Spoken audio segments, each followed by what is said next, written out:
Okay, so this video is by Cyber Wyoming, and today we're going to be going over a strong password overview.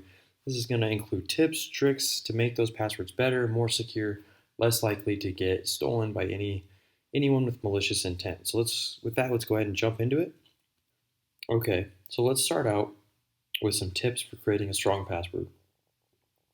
Never use personal information such as your name, birthday, username, dog's name, or email address. If you post your favorite food on social media, don't use that either. Any information on social media is publicly available, and that makes it easier for someone to guess your password. Use a longer password. A national standard called NIST recommends that at least 8 characters long, but most experts suggest a minimum of 12 to 15, and some experts even say 64 characters. The general consensus, however, is longer is better, so go with the longest password you can. And obviously, in saying that, 64 character password is exuberant, and you're probably good around 15. The first line of defense against opportunistic hackers is a hard to crack password. Making a strong password takes just a few seconds and is a simple ask of employees.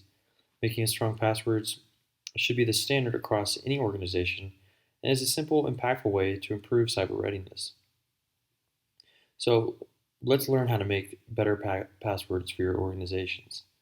Don't use the same password for each account. If someone discovers your password for one account, all your other accounts will become vulnerable. Number 2 tip, try to include numbers, symbols, in both uppercase and lowercase letters. More tips are avoid using words that can be found in the dictionary. For example, hunting one would be considered a weak password. Hunting is just a simple word that can easily be tried and will be tried immediately by password guessing machines. And that's why random passwords are the strongest. If you're having a problem creating one, think about using a passphrase like bolo ties RK3WL money sign. And obviously the end of that's just random letters and numbers, which isn't hard to come up with. But bolo ties is something that uh, you can remember easily. Now, along with those random passwords, you can use a password generator to understand how strong a password can be, but don't use online password generators for your real passwords. Just use them to teach yourself what a good password looks like. If you want to download a password generator app, then that is a safer option because the data doesn't travel over the internet. But be very careful when using password generators. Okay, so moving on to how do you keep track of your passwords when they're just random passwords and they're quite a bit, let's be honest, random passwords are much harder to remember than using a password with your personal information in it. So how do you keep track of that? It's easy. Go to a Word document on your computer and you can encrypt that Word document. So we're going to do a quick example here on Windows, and then we'll show you some screen prints for Mac as well. So on a Windows machine, you're going to open up your file area, and then you're going to go to Protect Document. That's going to take you into give you the option. You have to click on Encrypt with Password once you click on Protect Document, and that's going to open up the screen there in the middle where it says Encrypt Document, encrypt the contents of this file. What you're going to do is set a password there, hit the OK button. It's going to encrypt that file and set a password that has to be entered every time you want to open that file. So even if someone does get access to your computer and they have what they think is access to your passwords file, they're not really going to, because they have to have another password in order to get into your encrypted file. For a Mac, it's very similar, but what you're going to do is it starts right here. You're going to click on this Review tab within your Word file that you have open. Go over to the right, click on this Protect Document, click down here on Protect Document. It's going to open up a password protect window. Right here it says set a password to open this document. Very similar to Windows again. You set that password, it encrypts that file, and then you have all your passwords in one place where you can go find them when you don't remember what they are, and it's encrypted and there's password secured. So it's safe and it's convenient. Another option is to use Pages on Mac. We went over how to secure Word on Windows and Mac, but Pages is really Mac's main platform for writing things. So They also have a way to set a password. All you're going to do is go up to that file option on Pages, go down to set password, set your password, hit set password, and it's going to go ahead and password protect that document, so you can feel free to store passwords on Pages on Mac as well. The only thing to remember when making a password protected document like that for all your passwords is to remember to securely back up your Word or your Pages file that you use. So, final tips. Password security tips. These are courtesy of the Cyber Readiness Institute. Number 1, delete accounts and uninstall applications that you no longer use. Ensure that all your accounts use strong passwords and that no passwords are being used more than once. Check the strength of your current passwords and update them as necessary. Never disclose company passwords to anyone. Always apply new passwords before and after any trip where company data is being utilized on a device. Don't use the Remember Password option in a standard browser. So, the two big keys are make your passwords long and unique. The ideal password is a passphrase that's 12 to 15 characters, and passphrases are easier to remember anyways and don't need to be changed as frequently.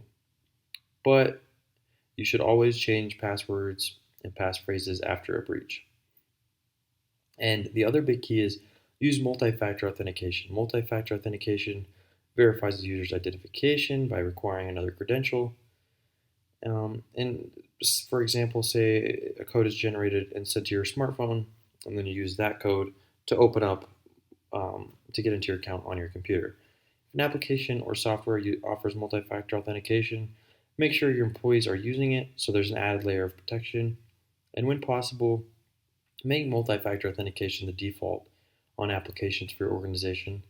If a hacker does gain access to your password, having multi-factor authentication will make it so that the additional action is required on another device and will make that password stolen incomplete.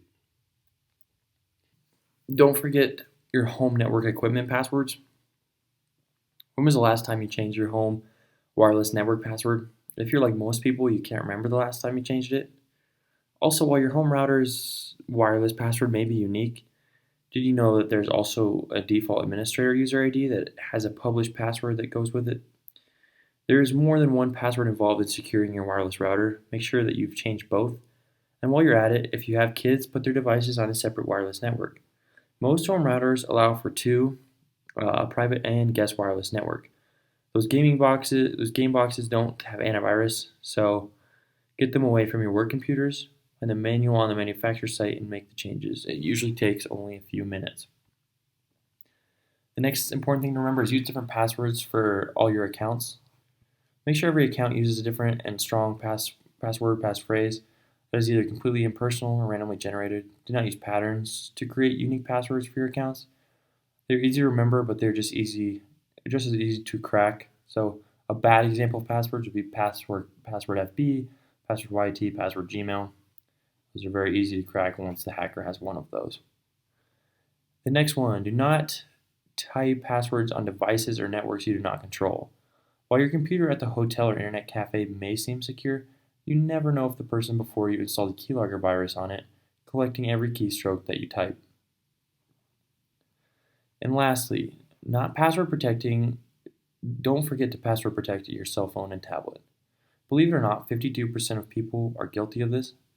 When setting your device password, it's smart to avoid common choices like 1234, 0000, and 2580. Or even 5683, which spells love. Also avoid your birthday, wedding date, family members' birthdays, and house numbers, as these are easier to find on social media of you yourself or your family members. Okay, so screen your passwords. A good place to screen your passwords is on enzoic.com and passwordrandom.com.